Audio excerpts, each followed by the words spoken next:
សែនឈឺផ្សាទាំងនេត្រាក៏ចាំលើស្រងពេលនេះមិនដូចពេលមុន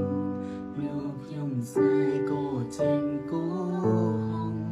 សូបានដល់សែនអាក្រងត្រលំមកវិញម្ដងទៀតហើយដោយគូហងបំភ្លៀងដែលស្រឡាញ់មិនចង់ឲ្យគ្នាតែក្រុមទុំវើរួមពី